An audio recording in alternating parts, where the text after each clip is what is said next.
तेजस्वी यादव ने बिहार में मुख्यमंत्री बनने के अपने सपने को साकार करने के लिए माई बाप का सहारा लेना शुरू किया है। जी हाँ, माई बाप। तो आप अगर वह माई बाप समझ रहे हैं तो आप गलत समझ रहे हैं।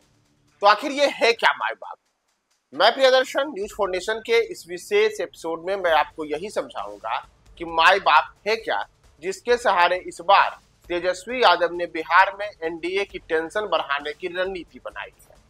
दरअसल आपको बताएं कि तेजस्वी यादव ने पिछले दिनों बिहार में मुख्यमंत्री बनने को लेकर के एक बड़ी रणनीति चली है, जिसमें कांग्रेस के द्वारा यह तय किया गया है कि बिहार विधानसभा चुनाव के दौरान महागठबंधन के मुख्यमंत्री फेस के रूप में तेजस्वी यादव होंगे, जबकि उप मुख्यमंत्री के रूप में मुकेश सहनी का नाम आगे किया गया है।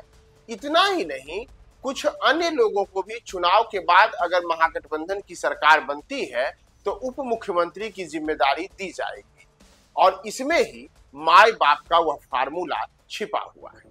और ये माई बाप है MY यानी कि मुस्लिम यादव, और बाप यानी कि तमाम जो बैकवर्ड कास्ट है, तमाम जो दलित वर्ग से आने वाले लोग हैं, साथ ही साथ जो सवर्ण है, उन सबको एक साथ जोड़ने का फार्मूला है तेजस्वी यादव का बाप फार्मूला। यानी कि MY बाप, माई बाप मुस्लिम यादव जिसके सहारे लालू यादव राजनीति करते रहे हैं, और बाप के सहारे यानी कि तमाम अन्य जातियों को एक ओर लाने की कवायद। इतना ही नहीं, तेजस्वी यादव ने पहले से ही A to Z के फार्मूले को भी बना रखा है।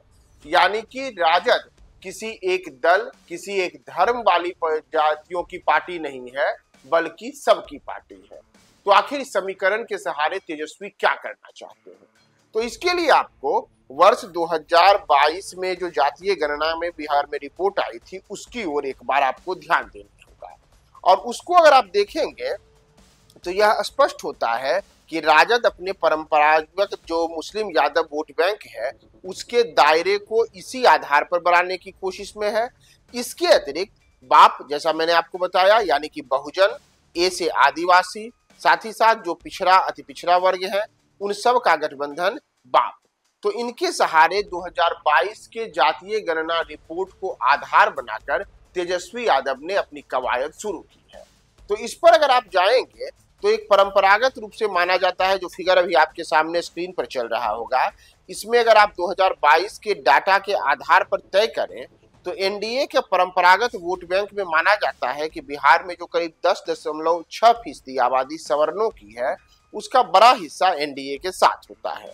जबकि कुर्मी कुशवाहा का जो करीब 9.5% हिस्सा है, वह भी नीतीश कुमार के कारण एनडीए के साथ होता है।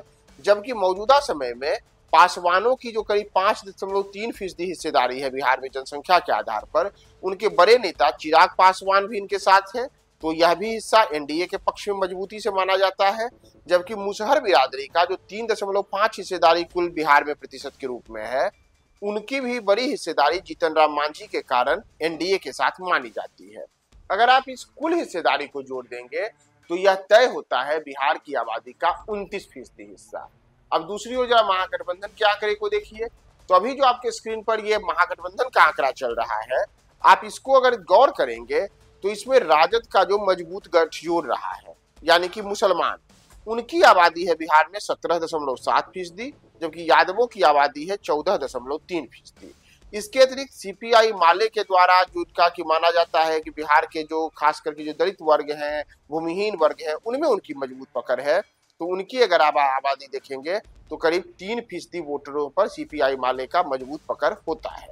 यानी कि कुल जमा ये होते हैं 35%। तो एक और बिहार के जातीय गणना रिपोर्ट यानी कि 2022 में जो रिपोर्ट आई थी, उसके आधार पर 29% परंपरागत वोट बैंक मौजूदा दौर में एनडीए के खाते में अधिकांश रूप में है। जबकि दूसरी ओर 35% वह वोटर वर्ग है जिसे माना जा रहा है कि मौजूदा समय में महागठबंधन के हिस्से में इनका बड़ा हिस्सा आ सकता है। लेकिन असली खेला इसके बाद शुरू होता है, और वह शुरू होता है ईबीसी आबादी को लेकर के, ओबीसी आबादी को लेकर के, और कुछ अन्य वर्गों की आबादी को लेकर जो छोटी छोटी जातियों में बटे हुए।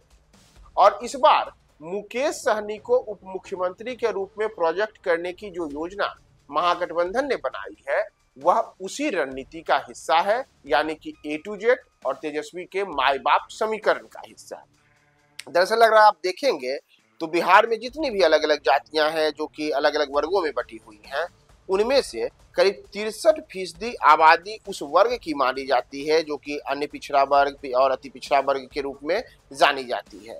और ये ऐसी जातियां हैं जिन जातियों में यादवों के अतिरिक्त कई अन्य छोटी छोटी जातियां शामिल हैं। तो उन तमाम जातियों में जैसे आप देखेंगे मल्लाहों की आबादी, तो मल्लाह, बिंद, सहनी, नोनिया, ये तमाम ऐसी जातियां हैं जो मानी जाती हैं कि मुकेश सहनी के आसपास घिरी हुई जातियां हैं। तो इनकी अगर आप आबादी पर गौर करेंगे तो उसको अगर केंद्रित कर दिया जाए तो उसका बड़ा हिस्सा महागठबंधन के पाले में जा सकता है चुनाव के दौरान वोट बैंक के रूप में, जिसका फायदा उनको हो सकता है। इसी तरीके से जातीय सर्वे की अगर आप अन्य रिपोर्टों को देखेंगे तो उसमें जैसे आईपी गुप्ता एक नेता है जो इन दिनों महागठबंधन का हिस्सा है और बाकायदा विधानसभा का चुनाव भी लड़ रहे हैं। पान समाज के नाम पर वे उस वर्ग से जुड़ी हुई कई जातियों को अपनी ओर जोड़ करके और महागठबंधन के लिए वोटरों को एकजुट करने में लगे हैं। तो उनके हिस्से को भी अगर आप जोड़ देंगे तो महागठबंधन जातीय आधार पर मजबूती के साथ टिक सकता है।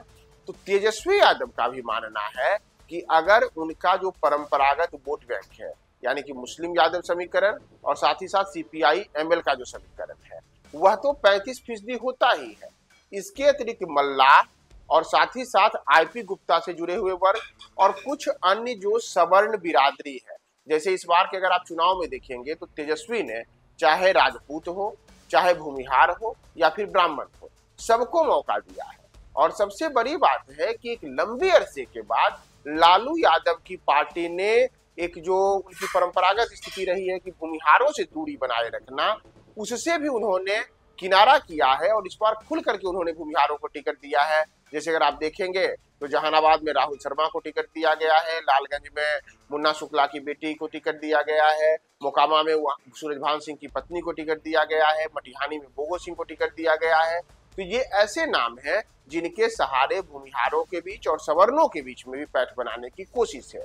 तो तेजस्वी का यह जो माई बाप फार्मूला है, अगर आप उस पर गौर करें तो इसमें जातीय गणना के रिपोर्ट के आधार पर मुस्लिम, यादव, साथ ही साथ सवर्ण, मल्लाह और आईपी गुप्ता से जुड़े हुए जो जातियां पान समाज की आती हैं, इनके अगर मजबूत गठजोड़ को देखेंगे तो इस बार के चुनाव में महागठबंधन एक ऐसे रूप में उभर सकता है जो एनडीए के लिए बड़ी टेंशन बन सकता है। नतीजा 14 नवंबर को आएगा और उसके पहले हम आपको तमाम बातें बताएंगे कि किन किन क्षेत्रों में किन किन जातियों का क्या प्रभाव है और उसके सहारे तेजस्वी और नीतीश क्या करने जा रहे हैं। देखते रहें न्यूज़4 नेशन। सूरज की पहली किरण के साथ जाग उठा बिहार, हर मत बने नई उम्मीद, हर कदम जिम्मेदारी। न्यूज़4 नेशन की अपील 6 और 11 नवंबर को घर से निकलें, वोट करें और अपने भाग्य विधाता खुद बने।